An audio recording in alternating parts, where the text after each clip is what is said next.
Sabi ni Rad, ayan, mahal kasi magpa-transfer. Ang tinutukoy niya na transfer of owner, yung sa second hand na motor at sasakyan. So kung mahal, nakabili nga tayo ng second hand, di ba? For example, nakabili ka nga ng motor o kotse na 100k o motor na 20 to hanggang 100k, di ba?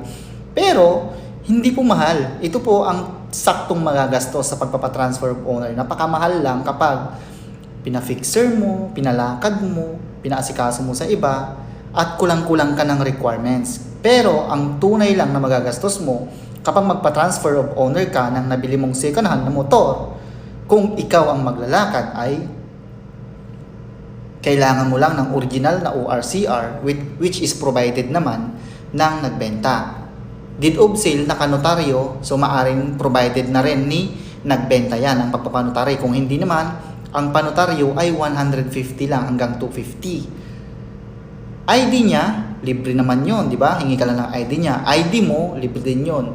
And then, ang gagastusin mo lang talaga, HPG clearance, 500 to 600 pesos. Ayan. Depende sa area. Meron daw mahal. Pero sa Metro Manila, yung kinukuhanan ko, nasa 600. Doon sa Camp Karingal. Ayan. HPG Camp Karingal.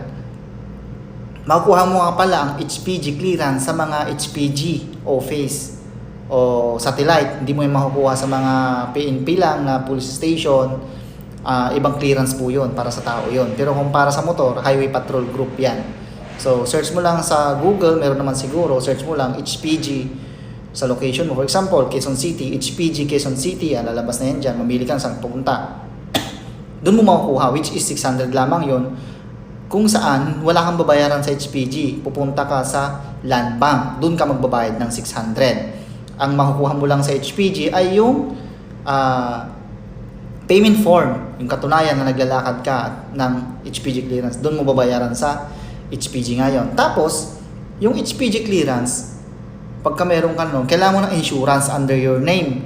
Ngayon, kung nakarehistro pa yung motor mo, pwede kang kumuha ng, pa-endorse mo lang, endorse ang tawag doon. And then, kung ayaw pumayag or malayo, ikaw lang kukuha, which is ang babayaran mo ay nasa 300 hanggang 700 pesos. So, kinukuhanan ko is 400. So, magkano lang yun? 1K na. HPG plus 400 na 1K. Sa LTO naman, ang babayaran mo, 60 pesos, hindi 600. 60 lamang. Yung babayaran mo sa LTO. Mayroon ka ng original na Certificate of Registration, original na OR. So, ayan lang po yung babayaran mo kapag nagpa-transfer of owner ka. For example, isasabay mo sa rehistro, okay, kwentahin na natin lahat. Kukuha ka lang ng emission, pwede po yun.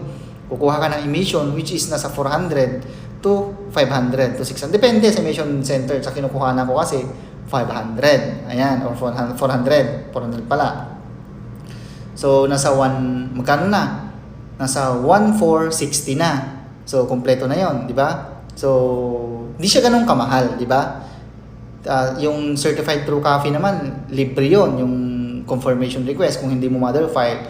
So ayun po, ganun lang po. Meron akong video sa aking YouTube channel kung paano ang step by step sa pagpapatransfer. Yun lang ang gagastusin mo.